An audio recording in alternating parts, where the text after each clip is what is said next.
दोस्तों मैं लेके आया हूँ आपके लिए फिजिक्स क्लास 12 यूपी बोर्ड 2025 के लिए मोस्ट इंपोर्टेंट स्पेशल सीरीज, जिसमें मैं आपको कराऊंगा मैं मोस्ट इंपोर्टेंट क्वेश्चन जो यूपी बोर्ड में हर साल रिपीट किए जा रहे हैं या 1 साल या 2 साल छोड़कर लगातार रिपीट किए जाते हैं, जिससे आपका टाइम बच सके और आप बहुत कम टाइम में पढ़कर यूपी बोर्ड 2025 में धमाल मचा सकें। दोस्तों अगर आपको यही नहीं पता होगा कि कौन से क्वेश्चन है जो यूपी बोर्ड में हर साल रिपीट किए जा रहे हैं या 1 साल या 2 साल छोड़कर लगातार रिपीट किए जाते हैं, तो आप अच्छे से तैयारी नहीं कर पाएंगे और ज्यादा पढ़ने के चक्कर में जो मोस्ट इंपोर्टेंट क्वेश्चन है उन्हें छोड़ देंगे। तो इस समस्या को देखते हुए मैं आपके लिए सभी सब्जेक्ट की स्पेशल सीरीज लेके आया हूँ।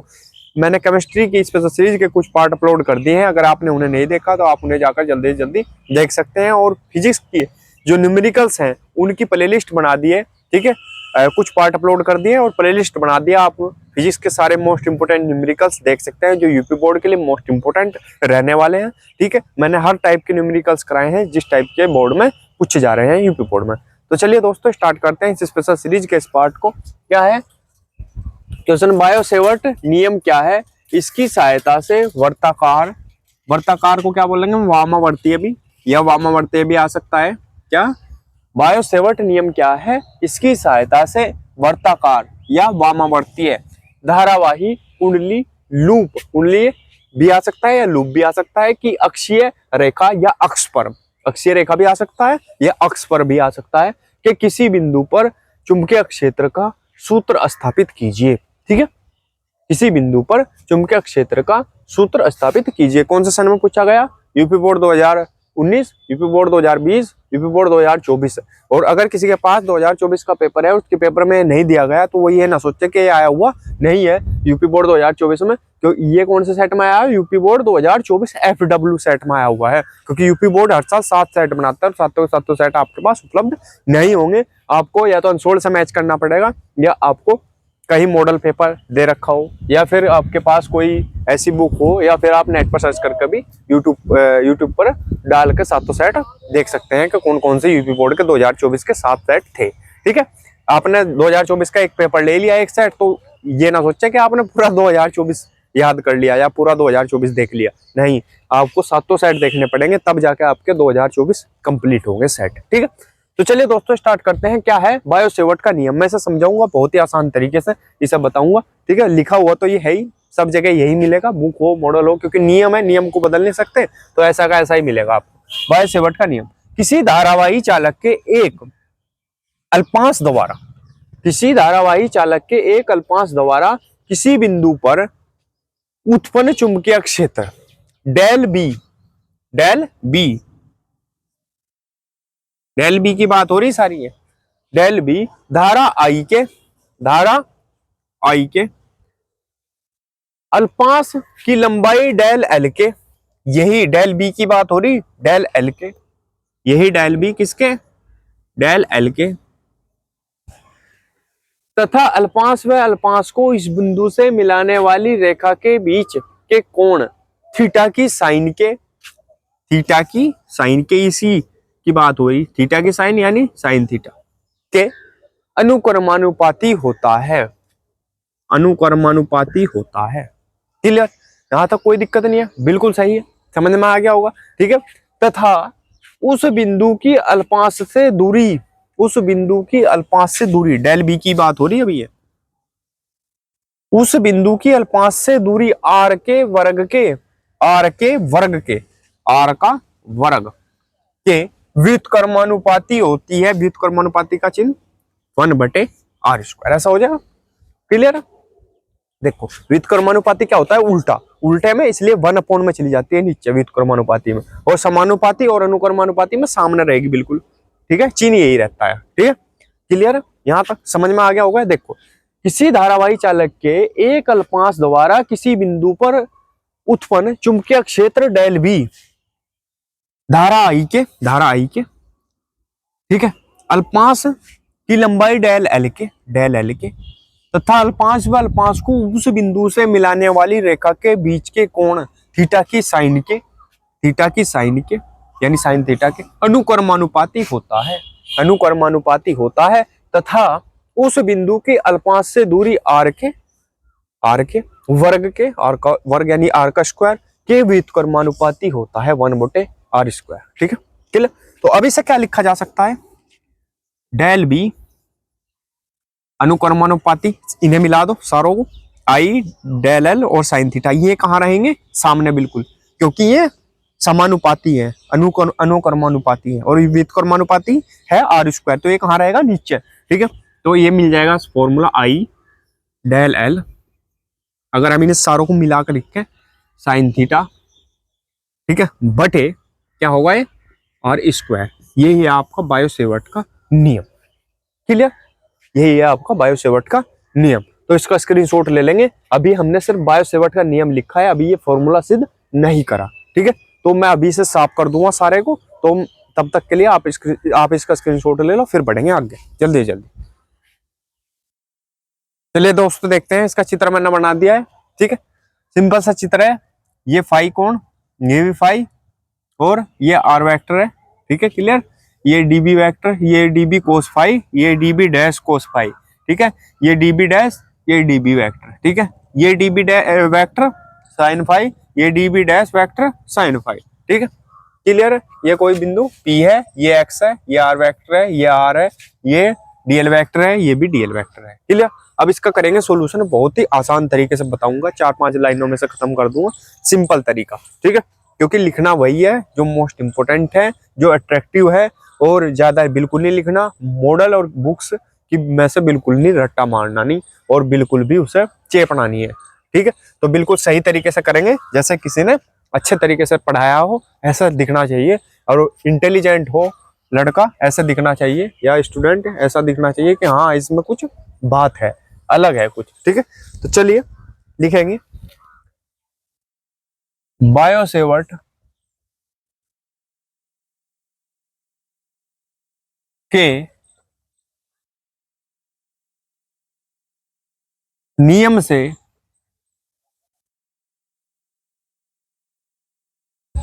धारावाही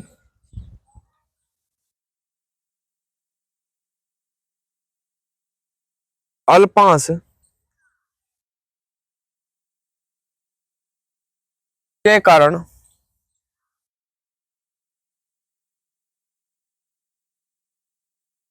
बिंदु P पर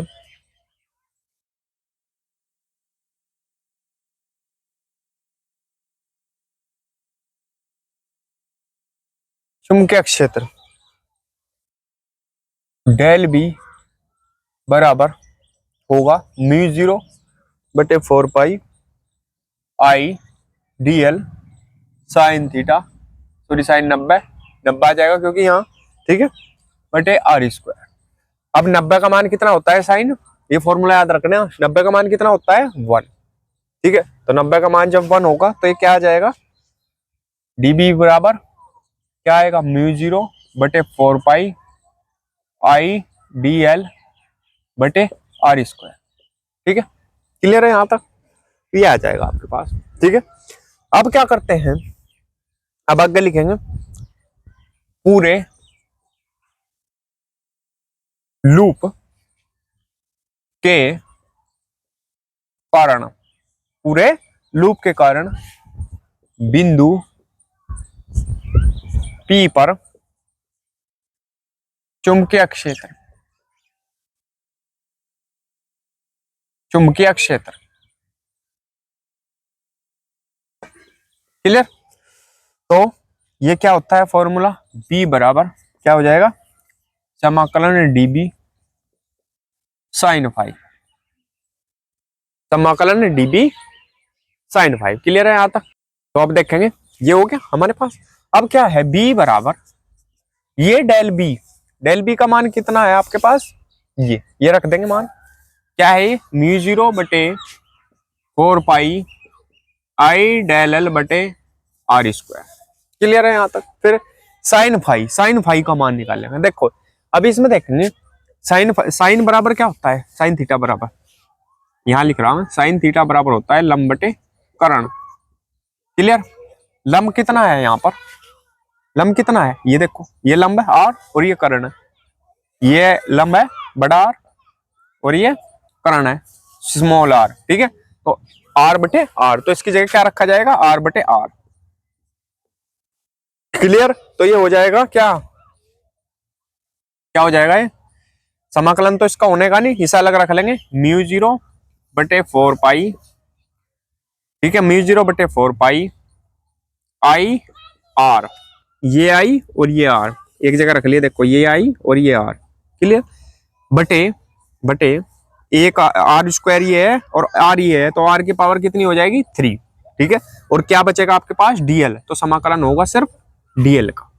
क्लियर, तो समाकलन का चिन्ह लगा देंगे डीएल पे, ये सब कांस्टेंट में आ जाता है, इसका समाकलन नहीं होता है, समाकलन होता है भाई चिन्ह, बायोलॉजी वाले हैं जो उन्हें नहीं पता, जो मैथ वाले हैं 12th क्लास में समाकलन होता है मैथ में, ठीक है, उन्हें पता है, ठीक है, तो आगे बताऊंगा, इसके डिटेल्स में जाने की कोई जरूरत नहीं है, बस सिर्फ समझना है कि कैसा होगा, ठीक है, ये आई और ये आर यहाँ रख दिया, ठीक है, क्लियर है, कोई दिक्कत नहीं है यहाँ तक। अब क्या करेंगे, इसका मान जो कितना है, इसका मान कितना है 2 पाई आर, इसके मान किसका बराबर है 2 पाई आर के, इसके अकॉर्डिंग, ठीक है, तो बी बराबर क्या हो जाएगा, ये म्यू 0 बटे 4 पाई आई आर बटे आर की पावर 3, इसे रखेंगे कितना 2 पाई आर, क्लियर है यहाँ तक, कोई दिक्कत तो नहीं है किसी को, ठीक है। अब ये क्या देखेंगे हम, अब ये अगर मैं यहाँ से पाइथागोरस प्रमेय लगाऊं इसमें इसमें और इसमें, तो क्या बनेगा, पाइथागोरस प्रमेय से क्या बन जाएगा, ये बताएंगे मुझे, ठीक है, ये एक्स है, स्मॉल एक्स है भाई ये, ठीक है, स्मॉल एक्स, ठीक है। अब इस प्रमेय से क्या बन जाएगा, ये प्रमेय से क्या बनेगा, देखो ये आर है, ये भी आर है छोटा, ये बड़ा स्मॉल एक्स है, ठीक है, तो अगर मैं आर का मान निकालू यहाँ से, अगर मैं आर का मान निकालू तो क्या होगा, तो क्या हो जाएगा ये, अगर मैं इसका आर का मान निकाल लू, ठीक है, इसका आर का मान निकाल लू 2 पाई आर, बड़ा आर आएगा भाई, यहाँ पर क्या आएगा बड़ा आर, ठीक है, अगर चूंकि लिख भी देंगे, चूंकि समाकलन डीएल बराबर 2 पाई आर,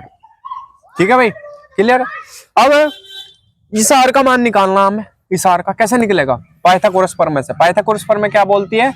कर्ण का स्क्वायर बराबर लंब का स्क्वायर प्लस आधार का स्क्वायर, ठीक है, ये। अब इसमें क्या कर्ण कितना है, कर्ण कितना है, कर्ण कितना है यहाँ, कर्ण कितना है ये आर, तो इस आर का स्क्वायर बराबर आधार कितना है, आधार है एक्स, एक्स का स्क्वायर, फिर प्लस लंब कितना है ये आर का स्क्वायर, ठीक है, तो आर बराबर क्या हो जाएगा, तो ये क्या हो गया, देखो कर्ण का स्क्वायर बराबर क्या होता है लंब का स्क्वायर प्लस आधार का स्क्वायर, ठीक है, और आर स्क्वायर, कर्ण क्या है आपके पास, ये हमें निकालना भी है, कर्ण ये है या लंब है, ये आधार है, ठीक है, तो क्या करेंगे, ये छोटा एक्स है भाई, बता दिया था मैंने, तो ये आर स्क्वायर बराबर क्या हो जाएगा, ये एक्स स्क्वायर क्या है ये आधार,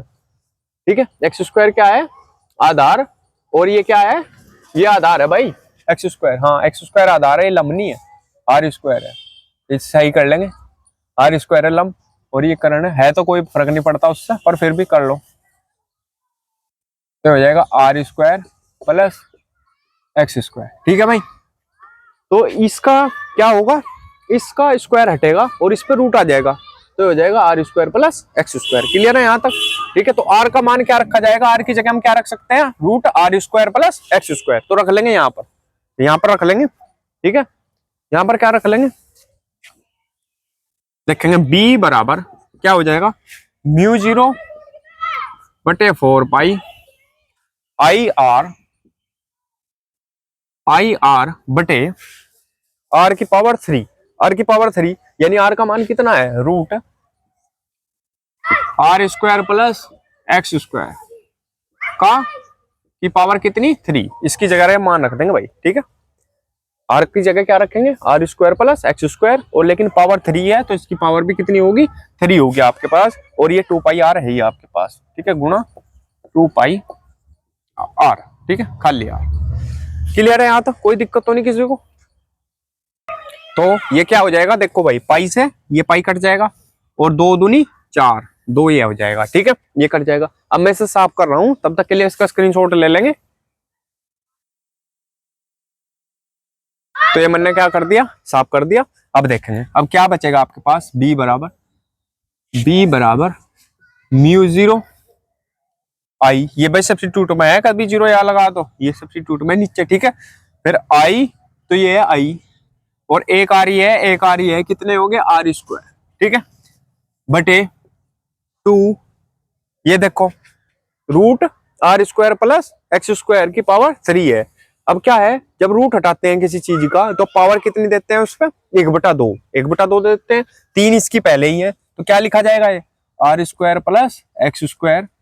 की पावर 3 तो पहले ही है, ठीक है, 3 तो पहले ही है, रूट हटाने के नाम की कितनी पावर देंगे 1/2, तो गुणा हो जाएगी 1/2, तो क्या बन जाएगा ये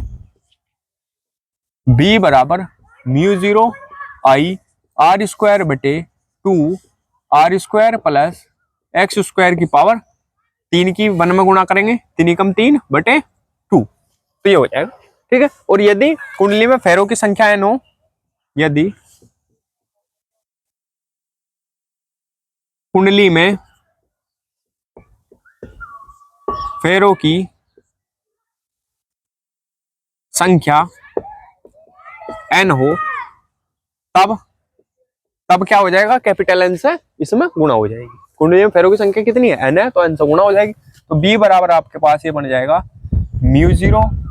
I r²n/2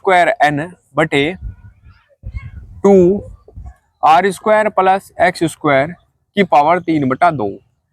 ठीक है। यही हमें सिद्ध करना था, स्क्रीनशॉट इसका ले लेंगे। तो दोस्तों अगर वीडियो अच्छी लगी हो तो प्लीज वीडियो को लाइक कीजिए, कमेंट कीजिए और हमारे चैनल को सब्सक्राइब कीजिए और घंटी का बटन भी दबा लीजिए, जिससे आपको हमारी वीडियो की नोटिफिकेशन सबसे पहले मिल सके। मिलते हैं अगली वीडियो में, तब तक के लिए बने रहिए हमारे चैनल पर। धन्यवाद।